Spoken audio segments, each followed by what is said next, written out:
Talagang maganda. At hindi lang yun, malakas din ang hagin niya. Alam mo kung bakit? 3 lang naman ang kanyang power speed. Ito yung number 1. Diba? O, nadadala yung hangin yung buko, o.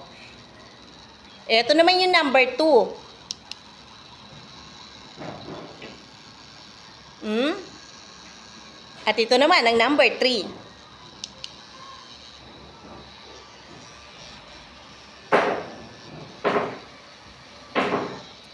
Alam mo ba kung ano kagandahan pa nito?